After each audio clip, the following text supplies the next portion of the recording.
Geometrical optics जो है आपकी, इसमें जो लाइट इंटरेक्ट कर रही होती है ऑब्जेक्ट से। देखिए लाइट आपकी एक वेव है, मानते हैं। इस वेव की एक वेवलेंथ होती है। अच्छा, वेवलेंथ क्या होती है? It is the distance travel by the wave in one time period.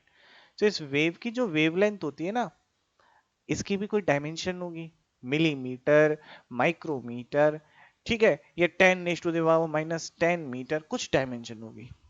और लाइट भी ऑब्जेक्ट से इंटरेक्ट कर रही है, इसकी भी कुछ डायमेंशन होगी। जब ये ऑब्जेक्ट जिनसे लाइट इंटरेक्ट कर रही है, इनकी डायमेंशन बहुत ज्यादा होती है as compare to the dimension of the wavelength of the light, in that case we consider that light is traveling in a straight line, or we can say the phenomena like interference and diffractions are not taking place. क्या बात बेटा समझ में आई? इतना बात clear है? जब भी हमारी जो लाइट है, जो आपकी ट्रेवल कर रही है मीडियम में और ऑब्जेक्ट से इंटरेक्ट कर रही है, उन ऑब्जेक्ट के साइज बहुत बड़े हैं as compare to the wavelength of light, तो उस कंडीशन में आपकी जो लाइट है वो मानी जाएगी स्ट्रेट लाइन में ट्रेवल करेगी। लेकिन जब लाइट इंटरेक्ट करती है, मान लीजिए लाइट की मैं एक एग्जांपल ले रहा हूं, मान लीजिए इसकी डायमेंशन, इसकी वेवलेंथ है इतने मीटर की, और ऑब्जेक्ट है वो भी इतना ही, वो मान लो 10⁻⁻⁹मीटर का है। तो यहाँ पर लाइट का interaction with this object different हो जाता है, और इस केस में हमें इंटरफेरेंस, डिफ्रैक्शन जैसी चीजें पढ़ने को मिलती हैं। ठीक है, तो हम जब लाइट हमारी, ये कब पढ़ते हैं? ज्योमेट्रिकल ऑप्टिक्स कब पढ़ी जाती है? when the interacting object has greater, much greater dimension as compared to the wavelength of the light. बेटे मेरी बात इतनी क्लियर है, प्लीज आप लोग इतना इंफॉर्मेशन दे दें मुझे। ओके, तो ज्योमेट्रिकल ऑप्टिक्स क्या है? It is the study of light, it is the study of light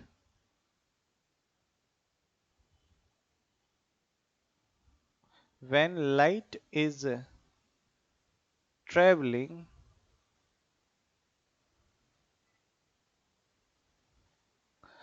इसको थोड़ा मॉडिफाई कर लेता हूं, when light is considered as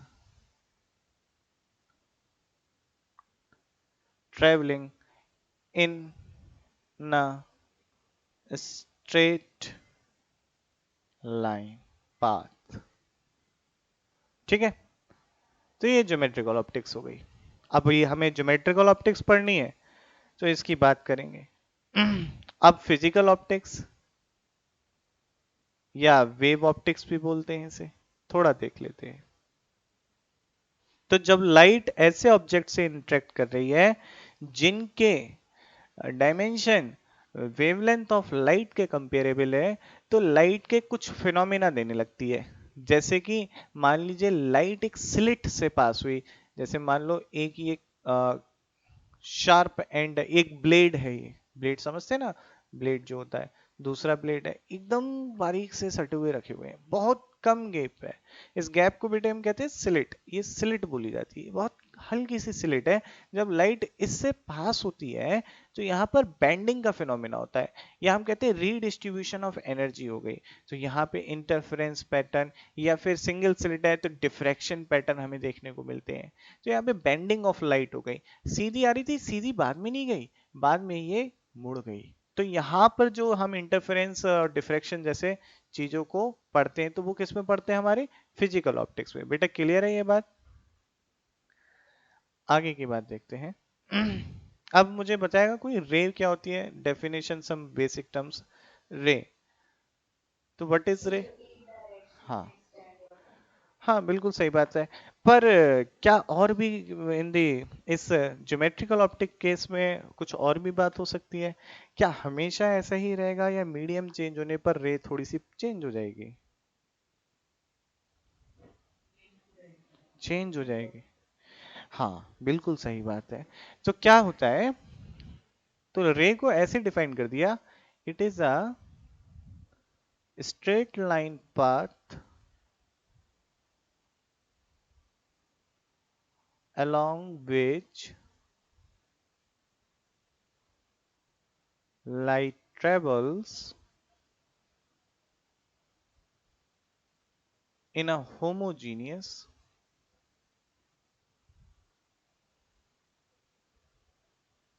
medium. ठीक है बेटे, किसी एक जैसे मीडियम में जिस स्ट्रेट लाइन पाथ पर लाइट ट्रेवल करती है उसे रे कह देते हैं। रे में एक एरो लगाते हैं और this arrow shows the direction of light. ये जिस डायरेक्शन में या और अच्छे से लिख दो तो direction of travel of light, of travel of light. ठीक है, ये रे हो गया। बात करते हैं बच्चों बीम की। तो बीम क्या है, बीम समझ लेते हैं। तो the bundle of rays is called beam. The bundle of rays is called beam.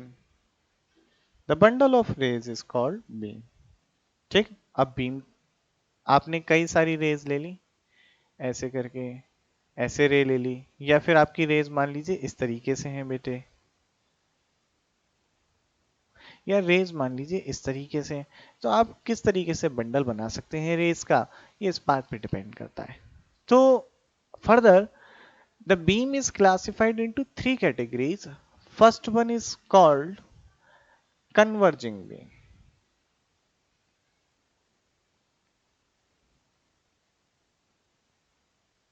What is converging beam? If the, देखिएगा मैं बता रहा हूं आप लोगों को, ध्यान से देखिएगा, ये है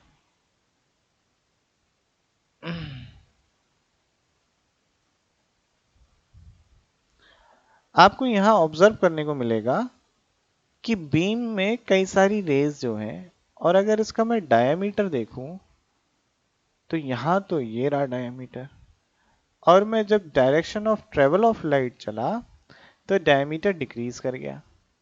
तो कन्वर्जिंग बीम की क्या खासियत है, जिस डायरेक्शन में लाइट ट्रेवल कर रही होती है उस डायरेक्शन में इसकी जो डायमीटर है वो डिक्रीज हो रहा होता है। ठीक है, तो ये है आपका कन्वर्जिंग। तो हम इसमें लिखेंगे if the diameter of the beam is decreasing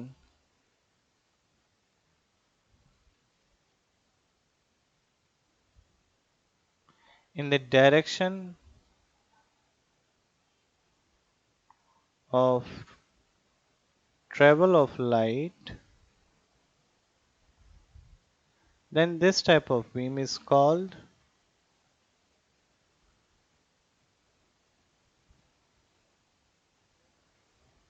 converging beam। ये बेसिक बेसिक पॉइंट्स हैं, इन्हीं से आपके आगे ज्योमेट्रिकल ऑप्टिक्स में बहुत बड़े बड़े केसेस सॉल्व होंगे। बच्चों आगे की देखिए डाइवर्जिंग बीम।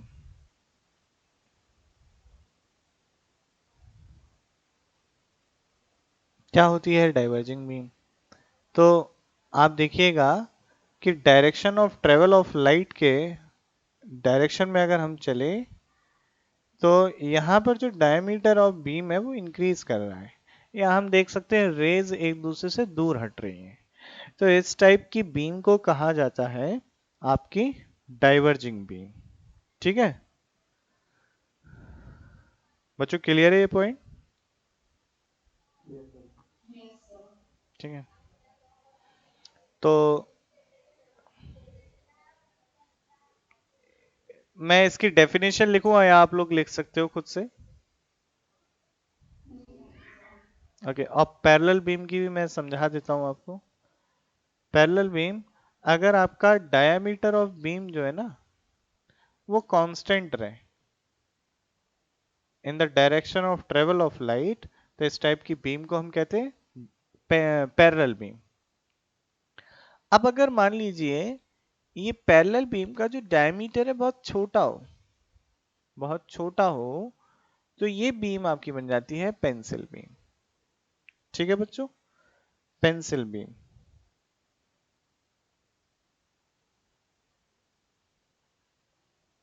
ठीक, तो डायमीटर बहुत स्मॉल है। अब ऑब्जेक्ट की बात करते हैं। तो बच्चों ऑब्जेक्ट बता सकते हो, ऑब्जेक्ट कितने टाइप के होते हैं? ऑब्जेक्ट, हाँ ठीक है, कौन कौन से? हाँ ये ठीक है, मतलब इस तरीके का भी है, बात बिल्कुल सही है आपकी। अच्छा मुझे ये बताइए, can we see the light? क्या हम लाइट देख सकते हैं? थोड़ा सा मुझे इस पे, हाँ, क्या जवाब है बच्चे आपका? अच्छा, बाकी लोग एग्री करते हैं क्या हम लाइट देख सकते हैं? ओके, या हम लाइट की हेल्प से देख सकते हैं? लाइट देख सकते हैं क्या? लाइट नहीं देखी जा सकते। हाँ, लाइट नहीं देख सकते। अब बहुत से लोगों के मन में सवाल होगा कि ये क्या कह दिया, ऐसा कैसे, हम तो रोज देखते हैं। एक्चुअली जैसे मान लीजिए आपने देखा होगा, किसी जंगल वंगल में आप गए, है ना, जाना नहीं वैसे, तो वहां पे देखा होगा पेड़ों में से आपको लाइट की रेज जाती हुई या बीम दिखाई दे रही होती है।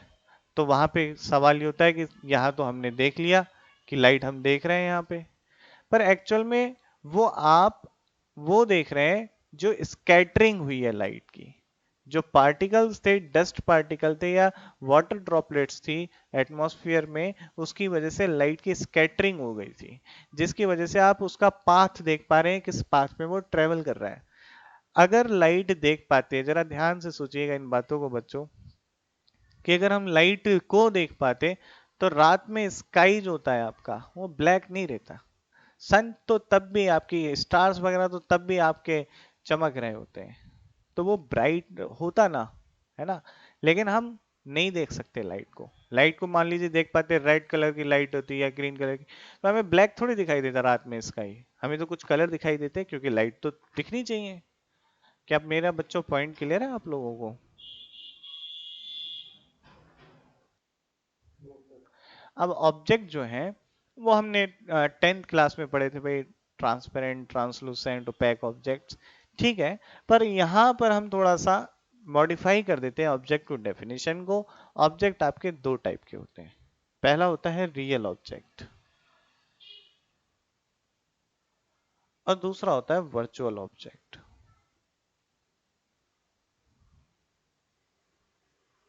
अब ये रियल ऑब्जेक्ट क्या है? तो देखिए, अगर मान लीजिए कोई भी बीम किसी भी ऑप्टिकल इंस्ट्रूमेंट पे गिर रही होती है, तो उस बीम को बेटा हम क्या बोलते हैं? इंसिडेंट बीम बोलते हैं, यस और नो?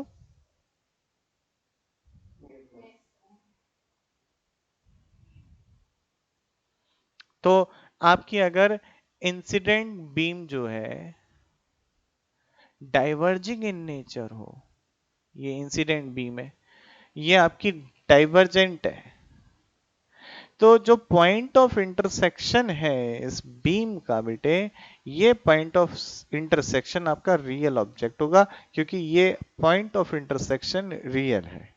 ठीक, इतना पॉइंट क्लियर। अब मान लीजिए आपकी एक बीम थी, ठीक है, ये किसी ऑप्टिकल इंस्ट्रूमेंट से, जैसे लेंस हो गया, मिरर हो गया, कुछ भी हो गया, ग्लास स्लैब हो गई, कुछ भी हो गई, आपकी यहाँ पे जो बीम है कन्वर्जेंट बीम है, कन्वर्जेंट बीम। तो ये कन्वर्जेंट बीम है, लेकिन इससे पहले ये आपके मिल पाती है, उससे पहले क्या आ गया, एक आपका इंस्ट्रूमेंट आ गया। तो हम कहेंगे कि ठीक है, ये पीछे मिलाने पर मिल रही है, ये पीछे मिलाने पर मिल रही है, और ये जहां पे ये हमें मिलती हुई लगती हैं, the point where they are not meeting actually but appear to meet, then this point is called virtual object। बच्चों क्लियर है इतना पॉइंट? तो हम इन टोटल कह सकते हैं the intersection point of the incident beam, either it is real or imaginary, is called object। बच्चों clear है? किसका intersection point? Incident beam, beam, incident beam का इंटरसेक्शन पॉइंट जो है बेटे, ये आपका कहलाता है ऑब्जेक्ट। अब if this intersection point is real in nature then object will be real of it is, और अगर ये रियल नहीं है, हमें लगता है कि इस पॉइंट पे मिल रही है पर मिल नहीं रही होती, तो हम कह देते हैं ऑब्जेक्ट वर्चुअल है। ठीक है, हम इमेज की बात करते हैं बच्चों।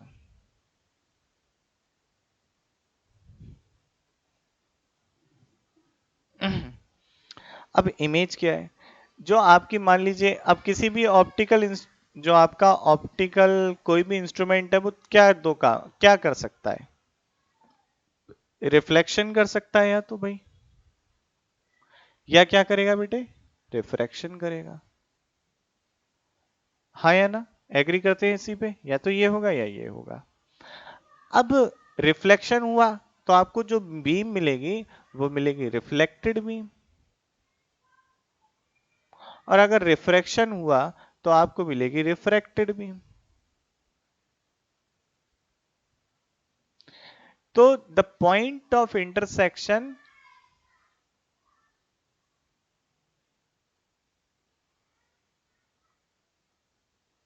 Of reflected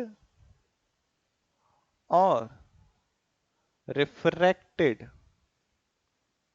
beam is called